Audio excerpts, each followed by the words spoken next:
बिस्मिल्लाहिर्रहमानिर्रहीम। अस्सलाम वालेकुम। Welcome back to my YouTube channel. आज हम लोग अपनी book introduction to statistical theory part 1 Sher Mohammad Chaudhry की बुक से chapter number 9 continuous probability distribution की फर्दर एक्सरसाइज को सॉल्व करेंगे। एक्सरसाइज स्टार्ट करने से पहले अगर आपने मेरे चैनल को सब्सक्राइब नहीं किया हुआ तो मेरे चैनल को सब्सक्राइब कर दें और साथ में बने बेल आइकन को भी प्रेस कर दें ताकि आपको मेरी आने वाली वीडियोज़ की नोटिफिकेशन सबसे पहले मिलती रहें। तो चलिए आज की वीडियो को स्टार्ट करते हैं। आज हम लोग स्टार्ट करेंगे क्वेश्चन नंबर 9.11 से। इससे रिमेनिंग क्वेश्चन नंबर 1 to 10 तक वो हम सॉल्व कर चुके हैं, उसका लिंक आपको नीचे डिस्क्रिप्शन बॉक्स में मिल जाएगा। आज हम लोग स्टार्ट करेंगे क्वेश्चन नंबर 9.11 से, जिसके पार्ट ए की स्टेटमेंट है defining a gamma of m variates as 1 with a probability density function of the form f of x is equal to x m minus one e की power minus m divided by gamma of m for x greater than is equal to 0, m being a positive constant, obtain the distribution of x by y where y and x and y are independent, gamma of y and gamma of n variates respectively। सबसे पहले आपके पास यहाँ पर function दिया हुआ है, आपके पास यहाँ पर जो फंक्शन दिया हुआ है गैमा ऑफ m के अकॉर्डिंग है, आपने यहाँ गैमा ऑफ n के अकॉर्डिंग भी सॉल्व करना है। और आपके पास फर्स्ट वेरिएबल जो है वो x बाय y है, जो कि आप लोग लेट कर लेंगे v के अकॉर्डिंग, और उसके बाद जो आपके पास फर्स्ट वेरिएबल आएगा वो आएगा x प्लस वाई, जिसको आप लेट कर लेंगे u के अकॉर्डिंग, और आप इसको सॉल्व कर लेंगे आपके पास यहाँ डिस्ट्रीब्यूशन के अकॉर्डिंग। इसका आंसर आ जाएगा पार्ट बी के। आपके पास यहाँ पर स्टेटमेंट है show that the mean values of the positive square root of gamma of l variates at gamma of l plus 1/2 gamma of l, hence prove that the mean deviation of the normal variates from its mean is sigma √2/π। सबसे पहले आपने इस question को solve करना है gamma of L के according, उसके बाद आपके पास लास्ट में इसका आंसर यही वाला आना चाहिए जो यहाँ पर लिखा हुआ है। आपने यहाँ पर प्रूव करना है मीन डेविएशन को नॉर्मल वेरिएट्स के अकॉर्डिंग, जिसकी मीन की वैल्यू है सिग्मा √2/π। अब हम लोग क्वेश्चन नंबर 9.11 को स्टार्ट करते हैं और इस पूरे क्वेश्चन को हम लोग सॉल्व कर लेते हैं। सबसे पहले आपने यहाँ पर फंक्शन ऑफ x, y दोनों के अकॉर्डिंग यहाँ पर फंक्शन लिखना है, गैमा ऑफ m और गैमा ऑफ n दोनों के अकॉर्डिंग। वो बनेगा आपके पास ये आपके पास जो हम पढ़ रहे हैं वो है beta distribution for second kind. यहाँ पर आपके पास जो भी फंक्शन बनेगा ये सेकंड काइंड के अकॉर्डिंग बनेगा, या जो कि आएगा 1 by gamma of m gamma of n e की power minus x plus y x m minus one y n minus one. ये आपके पास गैमा ऑफ एन और गैमा ऑफ एन दोनों के अकॉर्डिंग है। आपने यहाँ से एक्स प्लस वाई को लेट करना है यू के अकॉर्डिंग, और वी आपके पास यहाँ से आ जाएगा एक्स बाय वाई जो कि आपको क्वेश्चन में गिवन है।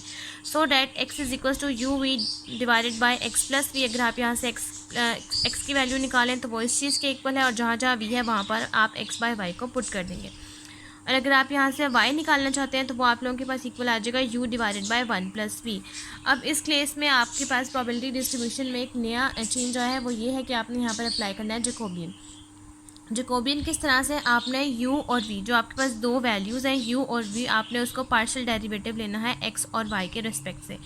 जैकोबियन का आपके पास फार्मूला होता है पार्शियल ऑफ u, v और पार्शियल ऑफ x, y। आपने यहाँ पर सबसे पहले पार्शियल डेरिवेटिव लेना है x के अकॉर्डिंग, फिर y के अकॉर्डिंग, फिर v को x के अकॉर्डिंग और v को y के अकॉर्डिंग। आप यहाँ पर जैकोबियन में ये आपके पास डबल लाइंस आ जाती हैं, इसका मतलब होता है जैकोबियन के अंदर यानी कि मोड आपके पास बेसिकली ये होता है। इजी वर्ड्स में मैं आपको समझा देती हूँ, ये आपके पास मोड होता है, यानी कि इसमें आप जो भी वैल्यूज़ लिखेंगे उसके बाद अगर आप इसका मोड हटा देंगे तो वो वैल्यू अगर आपके पास नेगेटिव की है वो पॉजिटिव की बन जाएगी। ये आएगा partial of u divided by partial of x, partial of u divided by partial of y, partial of v divided by partial of x और partial of v divided by partial of y। अब आपने यहाँ पर partial of u divided bye x के according यहाँ पर value लिखनी है, तो वो आपके पास आ जाएगी 1। वो कैसे आएगी कि अगर आप यहाँ पर डेरिवेटिव लें अकॉर्डिंग टू x के तो आपके पास यहाँ पर आ जाएगा 1, और अगर आप लोग यहाँ y के अकॉर्डिंग यहाँ पर लें इसका u के according with respect to dv तो वो भी आपके पास आ जाएगा 1। उसके बाद आपने पार्शियल ऑफ डेरिवेटिव लेना है v with respect to x के, तो उसका आपके पास आंसर आ जाएगा यहाँ से 1 बाय y, और दूसरा जब आप सेकंड लेंगे तो वो यहाँ से बन जाएगा minus x by y square. अब आप इसको आपस में क्रॉस मल्टीप्लाई कर देंगे, ये बन जाएगा आपके पास minus x plus y divided by y square. आप माइनस एक्स प्लस वाई की जगह पर पुट कर देंगे माइनस यू, और वाई स्क्वायर की जगह पर आप लोग पुट कर देंगे 1 प्लस वी का होल स्क्वायर। आप यहाँ पर जैकोबियन की वैल्यू लिख देंगे u बाय 1 प्लस वी का होल स्क्वायर, और डी एक्स और डी वाई आप लोगों के पास इक्वल आ जाएगा u बाय 1 प्लस वी का होल स्क्वायर, डी यू और डी वी, आगे डी यू और डी वी आ जाएगा। अब आपने यहाँ से जो भी चीज़ लेट की है वो सारी आप इस फार्मूले में पुट कर देंगे, तो ये आपके पास बन जाएगा 1 by gamma of m gamma of n e की power minus u v 1 plus v m minus 1। आपने इस फॉर्म की जगह पर सारी वैल्यूज़ को पुट कर देना है। नेक्स्ट आ जाएगा u 1 प्लस वी की power n minus 1 u 1 plus v और 2। आपके पास ये वाली फॉर्म डी यू और डी वी की आ गई है। अब उसके बाद आपने 1 बाय गैमा ऑफ एम और gamma of n as it is लिखना है, ई की पावर माइनस यू भी लिखना है। अब आपने इस यू को और इस एंड वाले यू को आपने कंबाइन कर लेना है, ये बन जाएगा यू की पावर एम प्लस एन, ये -1 और ये -1 हो जाएगा -2, और ये वाला यू की पावर है ऊपर 1, तो ये बन जाएगा -2 + 1। इसको आप बाद में सॉल्व कर लेंगे और यहाँ से आप ये वाला v इकट्ठा कर लेंगे, ये बन जाएगा v m-1, और यहाँ से 1 + v की पावर m-1, 1 + v की पावर n-1 और 1 + v की पावर स्क्वायर, इसको कंबाइन कर लेंगे, ये बन जाएगा m + n, और ये -1 ये -1 बन जाएगा -2, और ये आपके पास 1 + v/2 है। ये वाला 2 इस पूरी फॉर्म से कैंसिल आउट हो जाएगा, आपके पास सिंपल बच जाएगा 1 by gamma of m gamma of n e की पावर -u की पावर m + n, ये -2 और -2 और +1 होता है -1, v m-1 1 + v gamma of m + n। ये आपके पास फुल फॉर्म बन गया बीटा ऑफ m, n, और जो पीछे आप लोगों के पास रह गया है वो है v m-1 1 + v m + n। इस फॉर्म को आप आगे वहाँ पर पुट कर देंगे, जो कि बन जाएगा beta distribution for second kind. ये आप लोगों के पास बन जाएगा h of v = 0 to ∞ g u, v dv। आप लोगों के पास ये इक्वल आ जाएगा 1 बाय बीटा m, n और v m-1 1 + v m + n। ये आप लोगों के पास बन जाएगा beta distribution of v is the distribution of v is a beta distribution for second kind. यहाँ पर आपके पास जो पार्ट ए है वो कंप्लीट हो गया। पार्ट बी की आपके पास स्टेटमेंट है कि आपने यहाँ पर गैमा डिस्ट्रीब्यूशन अप्लाई करना है, लेकिन एल के अकॉर्डिंग। वो आपके पास बन जाएगा 1 by gamma of l x l-1 e की पावर -x। अब आप यहाँ पर x की जगह पर इसको डेरिवेट कर लेंगे कि √x आपके पास इक्वल है u के, और du आपके पास इक्वल आ जाएगा du/2 √x। du आपके पास dx आपके पास इक्वल आ जाएगा 2u du, और x आपके पास अगर आपने सिंपल x की वैल्यू निकालनी है जो यहाँ पर आप पुट करेंगे तो वो आ जाएगा u²। अब नेक्स्ट आपने क्या करना है कि आप इन सारी वैल्यूज़ को यहाँ पर इस फॉर्म में पुट कर देंगे, ये बन जाएगा 1 बाय गैमा ऑफ एल। इस x की जगह पर आप u² पुट कर देंगे, ये बन जाएगा u² l-1 ई की पावर यहाँ पर आ जाएगा -u², क्योंकि x आपके पास वैल्यू है u² की, तो यह आ जाएगा e की पावर -u², और इस dx की जगह पर यहाँ पर आपके पास dx है, और इस dx की जगह पर आप 2u du पुट कर देंगे। तो ये अब आपने यहाँ से क्या करना है कि ये वाला u और ये वाला u आप यहाँ पर कंबाइन कर देंगे। पहले तो इस 2 को इस l-1 से मल्टीप्लाई करवा देंगे।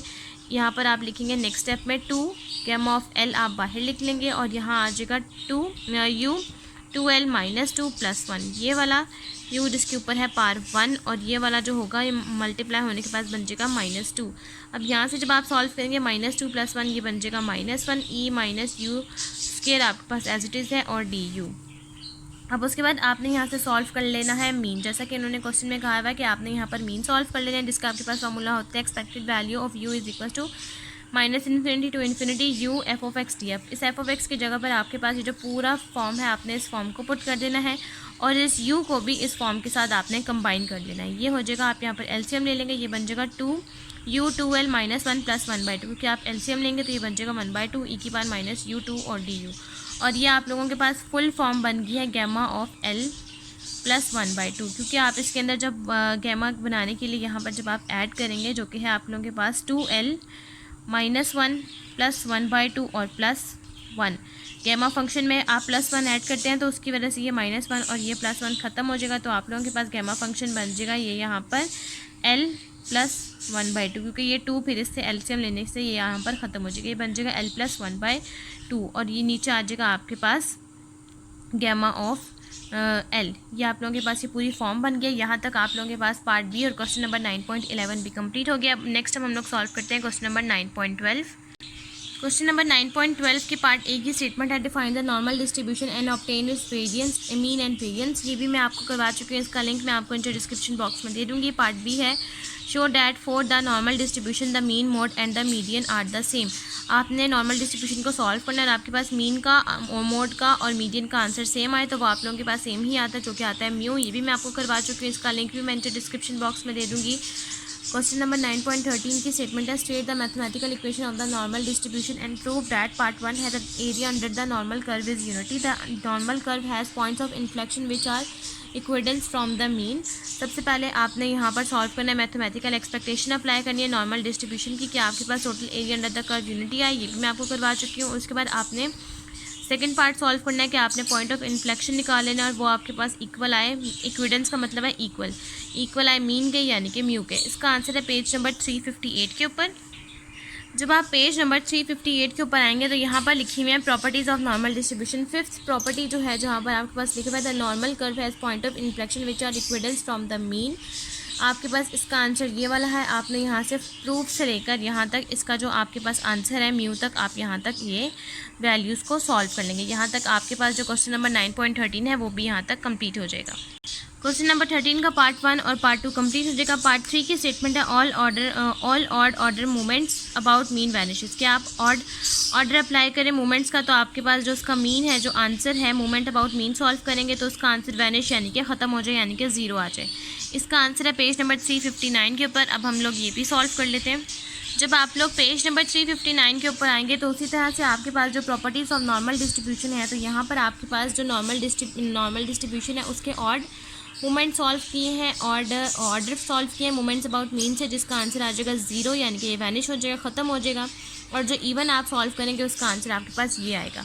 अब आपने यहाँ पर सबसे पहले सॉल्व कर लेना है ऑड ऑर्डर, क्योंकि आपका इंटरेस्ट है सिर्फ ऑड ऑर्डर में, तो आपने इवन ऑर्डर्स को नहीं देखना। आपने स्टार्ट से लेकर ये आपके पास जो प्रॉपर्टी है आपने सिर्फ प्रूफ से लेकर यहाँ तक जो आपके पास ऑड ऑर्डर वाली है आपने यहाँ तक इसको मार्क कर लेना है कि आप इसका डेरिवेटिव लेंगे, इसको सॉल्व करेंगे और एंड में आपके पास ये आंसर आ जाएगा 0।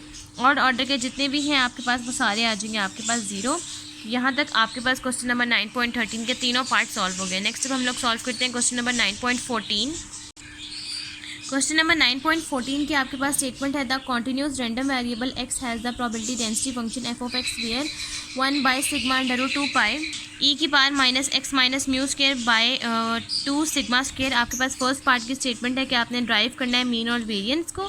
सेकंड पार्ट में आपके पास maximum value f of x equal है mu is equal to sigma के, और आपके पास थर्ड पार्ट है कि आपके पास पॉइंट ऑफ इन्फ्लेक्शन की value x is equal to mu plus sigma और दूसरी value x is equal to mu minus sigma हो। तो फर्स्ट 2 पार्ट मैं आपको सॉल्व करवा चुकी हूँ, ये वाला पार्ट मैं आपको सॉल्व करवा चुकी हूँ, यही वाला पार्ट आपको मैंने अभी बताया पेज नंबर 358 के ऊपर है, आप वही वाला मार्क कर लेंगे। और जो आपको पार्ट सी है वो है पेज नंबर 358 से लेकर 359 पर। अब वो मैं आपको दिखाती हूँ। क्वेश्चन नंबर 9.14 के पार्ट 3 का जो आंसर है वो है पेज नंबर 358 के ऊपर। तो जो आपके पास ये प्रॉपर्टी नंबर 5 है the normal curve has the point of inflection, वहाँ से लेकर आपने यहाँ ये पूरा आपने मार्क करना है। और उसके बाद नेक्स्ट पेज पर पेज नंबर 359 के ऊपर जो आपके पास है x minus mu is equal two plus minus sigma, यहाँ तक आपने इसका आंसर मार्क कर देना है। यहाँ तक आपके पास जो है क्वेश्चन नंबर 9.14 वो कंप्लीट हो जाएगा। उसके बाद अब हम लोगों ने सॉल्व करना है क्वेश्चन नंबर 9.15, जिसके पार्ट ए की स्टेटमेंट है if f of x is equal to k e की power minus x square minus 6x plus 9 by 224 is the equation of the normal curve, find the value of the mean and the standard deviation. सबसे पहले आपके पास ये PDF दिया हुआ है, आपने इस PDF से यहाँ पर इसको सॉल्व करना है। सबसे पहले आपने के की वैल्यू निकाल लेनी है, उसके बाद आपने मीन और स्टैंडर्ड डेविएशन की वैल्यू निकाल लेनी है। और पार्ट बी की आपके पास स्टेटमेंट है show that the normal distribution the mean deviation from the mean is approximately equal to 4/5 of its standard deviation. आपने पार्ट बी को सॉल्व करना है और ये बताना है कि आपके पास मीन डेविएशन को सॉल्व करके आपके पास जो इसका आंसर है वो आए 4/5 सिग्मा के। तो ये मैं आपको करवा चुकी हूँ, इसका लिंक भी मैं आपको नीचे डिस्क्रिप्शन बॉक्स में दे दूँगी। अब हम इसका पार्ट ए सॉल्व करते हैं। अब सबसे पहले हम लोगों ने सॉल्व करना है क्वेश्चन नंबर 9.15, जिसके पार्ट ए में सबसे पहले आपके पास यहाँ पर PDF है जो कि है कि ई की power minus x square minus 6x plus 9 divided by 24। तो यहाँ पर आपने क्या करना है कि आपके पास यहाँ माइनस 6x है। आपने क्या करना है कि आपने सबसे पहले यहाँ पर इसका स्क्वायर फैक्टराइजेशन कंप्लीट कर लेनी है। तो ये आपके पास x square minus 6x plus 9 ये फैक्टराइजेशन बनती है x माइनस 3 का स्क्वायर। तो आपने यहाँ पर इसको क्लोज करके लिख लेना, ये बन जाएगा के ई की power minus x minus 3 square divided by 24। अब आपने यहाँ पर सबसे पहले के की वैल्यू सॉल्व कर लेनी है। तो आपने इस पूरे PDF को 1 के इक्वल ले लेना है। यहाँ पर आप लिखेंगे k minus infinity to infinity e की power minus x minus 3 square divide by 24 dx is equal to 1। आपके पास यहाँ पर जो x माइनस 3 जो 24 है अंडर रूट 24, आपने यहाँ पर स्क्वायर ख़त्म कर लेंगे तो ये स्क्वायर अंडर रूट पे 24 पे इसका अंडर रूट आ जाएगा, z की वैल्यू आ जाएगी x माइनस 3 अंडर रूट 24। और यहाँ से अगर आप dx की वैल्यू निकालें तो इक्वल आ जाएगा 24 dz। अब आपने सारी वैल्यूज़ को यहाँ पर पुट कर देना है। ये बन जाएगा k minus infinity to infinity e की power minus g square under root 24 d z is equal to 1। अब आपके पास ये जो इंटेग्रल है, अब आप इसको दो पार्ट्स में स्प्लिट कर लेंगे। नंबर 1 है माइनस इन्फिनिटी टू 0 और ये फुल फॉर्म लिखेंगे और नेक्स्ट लिखेंगे 0 टू इन्फिनिटी, और ये आपके पास बन जाएगा इवन फंक्शन, जिसकी वजह से ये आपके पास दोनों टाइम्स पे लिमिट सेम आ जाएंगे, 0 टू इन्फिनिटी आ जाएगी।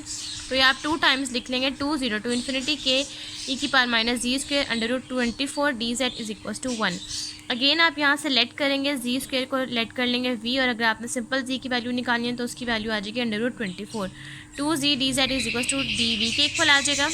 और यहाँ से आपके पास डी जेड की वैल्यू आ जाएगी 1/2 v की पावर माइनस 1/2 डी वी। अब आपने ये सारी लेट की हुई चीज़ें को आपने यहाँ पर पुट कर देना है, जो बन जाएगा 24 के 0 टू इन्फिनिटी ई की पावर यहाँ पर इस जगह पर पुट करना है, जो बन जाएगा 24 के 0 टू इन्फिनिटी ई की पावर माइनस वी 2, ये वाला 2, और ये 1/2 वी माइनस 1/2 डी वी, और ये 2 आपस में कैंसिल आउट हो जाएगा। आपके पास सिंपल यहाँ पर फॉर्म बच जाएगी 24 के 0 टू इन्फिनिटी ई की पावर माइनस वी की पावर माइनस 1/2 डी वी। अब आपके पास यहाँ पर जो माइनस 1/2 है, इसको आपने बनाना है गैमा फंक्शन। इस 1 माइनस 1/2 में जब आप 1 ऐड करते हैं तो गैमा में आप 1 ऐड करते हैं, तो ये आपके पास बन जाएगा गैमा ऑफ 1/2, जो कि इक्वल आ जाएगा आपके पास अंडर रूट पाई। अब यहाँ पर जब आप सारी चीज़ों को लेट कर इनपुट कर देंगे, ये आ जाएगा अंडर रूट 24 के अंडर रूट पाई। इस जगह पर आपके पास फुल फॉर्म का आंसर आ गया अंडर रूट पाई, तो अंडर रूट पाई लिखेंगे इज इक्वल टू 1। अब आपके पास अंडर रूट पाई और अंडर रूट 24 और पाई दोनों के ऊपर अंडर रूट है, तो आप इसको कंबाइन करके लिख देंगे, जो बन जाएगा 24 पाई अंडर रूट 24 पाई के इज इक्वल टू 1, और यहाँ से आपके पास के की वैल्यू आ जाएगी 1/√24 पाई। यहाँ से के की वैल्यू निकल आई है। अब आपने अपने जो आपके पास पीडीएफ है, आपने वहाँ पर के की वैल्यू जब पुट करनी है तो आप इसको दो पार्ट्स में स्प्लिट कर लेंगे। वो ऐसे स्प्लिट करेंगे, आपके पास 12 2 24 होता है, तो आपने अंडर रूट 12 लिख लिया और अंडर रूट 2 पाई लिख लिया। तो आपके पास यहाँ पर सिग्मा की वैल्यू बन जाएगी अंडर रूट 12। क्यों बनेगी आपके पास? क्योंकि आपके पास जो नॉर्मल डिस्ट्रीब्यूशन का फार्मूला है वो है 1/सिग्मा अंडर रूट 2 पाई ई की power minus 1/2 x minus mu by sigma का होल स्क्वायर। तो इसके अकॉर्डिंग आपके पास यहाँ पर सिग्मा की वैल्यू आ गई है अंडर रूट 12, और यहाँ पर आपके पास म्यू की वैल्यू आ गई है 3, और सिग्मा की वैल्यू आ गई है यहाँ पर अंडर रूट 12। तो आपने यहाँ पर लिख लेना है म्यू की वैल्यू 3 है और सिग्मा की वैल्यू अंडर रूट 12 या अप्रॉक्सीमेटली इक्वल टू 3.484। यहाँ तक आप लोगों के पास क्वेश्चन नंबर 9.15 भी कंप्लीट हो गया। क्वेश्चन नंबर 9.16 के आपके पास स्टेटमेंट है, prove that for the normal distribution the quartile deviation, the mean deviation and the standard deviation are approximately in the ratio 10, 12 और 15। आपने प्रूव करना है कि आपके पास नॉर्मल डिस्ट्रीब्यूशन का क्वार्टाइल डेविएशन, मीन डेविएशन और स्टैंडर्ड डेविएशन इक्वल आए ratio 10, 12 और 15 के। सबसे पहले आपने क्वार्टाइल डेविएशन को प्रूव कर लेना है, जो मैं आपको करवा चुकी हूँ। इसका सिर्फ मैं आपको आंसर लिख के दिखाऊंगी। क्वार्टाइल डेविएशन का प्रूफ मैं आपको करवा चुकी हूँ, इसका लिंक मैं नीचे डिस्क्रिप्शन बॉक्स में दे दूँगी। मीन डेविएशन का भी प्रूफ मैं करवा चुकी हूँ, इसका लिंक भी मैं नीचे डिस्क्रिप्शन बॉक्स में दे दूँगी। और स्टैंडर्ड डेविएशन का भी मैं प्रूफ करवा चुकी हूँ, इसका लिंक भी मैं नीचे डिस्क्रिप्शन बॉक्स में दे दूँगी। यहाँ पर सिर्फ मैं आपको उसकी वैल्यूज़ दिखाऊँगी। जैसा कि मैं आपको प्रूफ करवा चुकी हूँ, आपके पास जो क्वार्टाइल डेविएशन है वो इक्वल आता है Q is equal to 2/3 sigma के, और आपके पास स्टैंडर्ड डेविएशन है वो आपके पास इक्वल आता है सिर्फ सिंपल सिग्मा के। आपके पास यहाँ पर इन्होंने कहा है कि आप इसको सॉल्व करें, तो क्वार्टाइल डेविएशन ये Q for quartile, M for mean deviation and S for standard deviation. आपके पास क्वार्टाइल डेविएशन की रेशियो आए 10, मीन डेविएशन की रेशियो आए आपके पास यहाँ पर 12 और स्टैंडर्ड डेविएशन की रेशियो आए आपके पास 15। तो आपने यहाँ पर क्वार्टाइल सिग्मा जो है आपके पास 15 के इक्वल आ जाएगा। आपने क्वार्टाइल डेविएशन को 10 के साथ डिवाइड करना है और सिग्मा को आपने 15 के साथ डिवाइड करना है। ये आपके पास फर्स्ट इक्वेशन बन जाएगी। नेक्स्ट में आपने मीन डेविएशन का आपके पास जो आंसर है वो है 5/4 सिग्मा के। तो सिग्मा की वैल्यू आपके पास 15 के इक्वल, मीन डेविएशन की वैल्यू को आपने डिवाइड करना है 10 के साथ और सिग्मा की वैल्यू को डिवाइड कर देना है 15 के साथ। आपके पास ये सेकंड इक्वेशन बन जाएगी। अब जब आपने इन दोनों इक्वेशंस को कंबाइन करना है तो ये सिग्मा/15 और सिग्मा/15 आप अपने राइट साइड पर लिख लेंगे और ये आ जाएगा क्वार्टाइल डेविएशन। आपके पास ये क्वार्टाइल डेविएशन है, quartile deviation divided by 10, mean deviation divided by 12 और सिग्मा डिवाइडेड बाय 15। तो ये आपके पास इक्वल आ गए। क्वार्टाइल डेविएशन आपके पास इक्वल है 10 रेशियो 10 के, मीन डेविएशन है आपके पास 12 के, स्टैंडर्ड डेविएशन इक्वल है 15 के। तो आप यहाँ लिखेंगे hence quartile deviation, mean deviation and standard deviation are approximately equal to 10:12:15। यहाँ तक आप लोगों के पास क्वेश्चन नंबर 9.16 भी कंप्लीट हो गया। नेक्स्ट अब आपने सॉल्व करना है क्वेश्चन नंबर 9.17, जिसके पार्ट ए की स्टेटमेंट है obtain the moment generating function of the standardize normal distribution. ये मैं आपको करवा चुकी हूँ, इसका लिंक मैं नीचे डिस्क्रिप्शन बॉक्स में दे दूँगी। पार्ट बी की आपके पास स्टेटमेंट है show that for the normal distribution moments of odd order moments about mean are zero and the even moments of even order are given by mu of 2n is equal to sigma square by 2 की power n 2n factorial divided by n factorial. इसका answer है page number 359 से लेकर 360 के ऊपर। अब मैं आपको वो दिखा देती हूँ। इसका आंसर है पेज नंबर 359 के ऊपर, जो है पॉइंट नंबर 6 प्रॉपर्टी है आपके पास नॉर्मल डिस्ट्रीब्यूशन की, वो आपने यहाँ से फर्स्ट से स्टार्ट करनी है। स्टार्ट से लेकर इस तरह आपको मैंने ऑड मोमेंट्स बता दिए जो आपके पास जीरो के इक्वल आ चुके हैं, यहाँ तक आपने वो मार्क करने हैं। उसके बाद यहाँ से स्टार्ट होने के आपके पास even order moments about the mean, आपने वो स्टार्ट करने हैं। उसके बाद आपने इसको फर्दर इसी तरह से इवन मोमेंट्स को सॉल्व करना है और आपके पास इसका आंसर यहाँ पर वही वाला आ जाएगा जो वहाँ पर आपको रिक्वायर्ड है। यहाँ तक आपके पास क्वेश्चन नंबर 9.17 और आज की वीडियो भी हमारी यहीं तक कंप्लीट होती है। फर्दर क्वेश्चंस को हम नेक्स्ट वीडियो में डिस्कस करेंगे। अगर आपको मेरी आज की वीडियो अच्छी लगे तो मेरी वीडियो को लाइक करें, शेयर करें, मेरे चैनल को सब्सक्राइब करें और साथ में बने बेल आइकन को भी प्रेस कर दें ताकि आपको मेरी आने वाली वीडियोज़ की नोटिफिकेशन सबसे पहले मिलती रहे। आज की वीडियो के लिए थैंक यू। अल्लाह हाफिज़।